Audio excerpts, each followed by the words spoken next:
Hi, Math 7A. Today we're going to do a short little activity. What you're going to need is a piece of paper and a ruler. It doesn't matter if it's just scratch paper. I'm going to use scratch paper. Oh, and you get a marker too, some kind of marker as well. All right, so what I want you to start by doing is just draw a straight line across most of the way on the paper. Okay. And then we're going to form a triangle by making two more lines,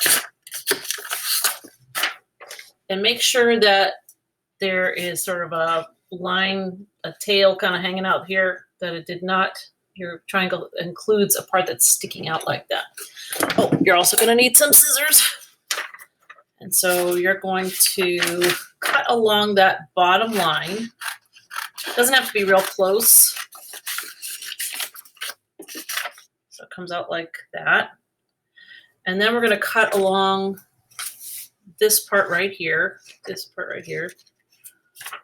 That part we are going to go close.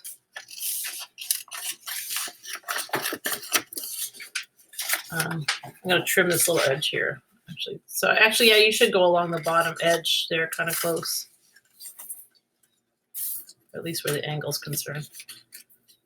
Sorry about that. Okay, so it should look like this so far.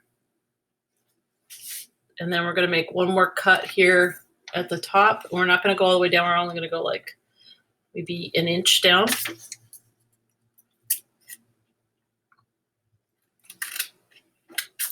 And we're just going to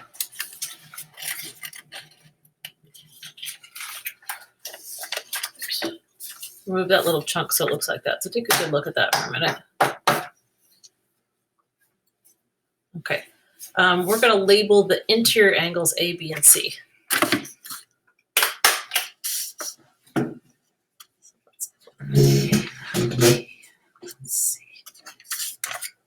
So if you can make that match mine, I put B as the top one. I put C as the one on that end. And A is the other one. Okay, so then you're also going to notice that we have an angle right here.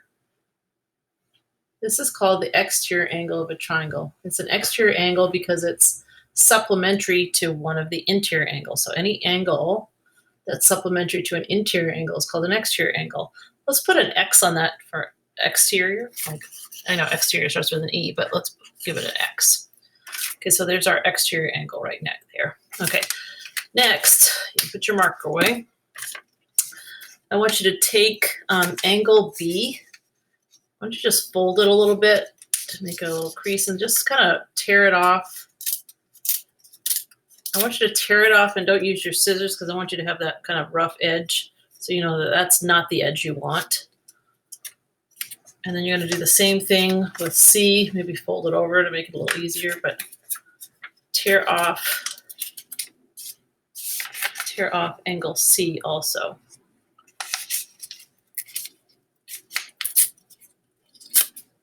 Okay, it doesn't matter if it's a little jagged, that's fine. That's what you want. And then I want you to fit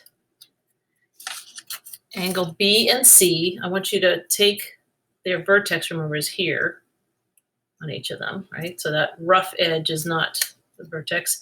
And I want you to make them adjacent to each other so that their vertexes are right up against each other and show that they have their sides right up against each other, so they're steering aside. Then take this new angle that you're forming with the outside parts, this new larger angle that's made up of both angle A, C and B, and I want you to fit that into angle X. If you do it correctly, you should notice that angle B and angle C fit perfectly into angle X, so that angle B plus C together equals angle X. And so that's what I want you to know about, that we took off two of the interior angles, the two interior angles that were furthest away from this exterior angle, the one that wasn't supplementary to it. Remember, A was supplementary to it. Can't really see A, sorry. Let's do that again. A was the one that was supplementary to it. We ignored A, and we took off the other two. We took off B and C, and then we fit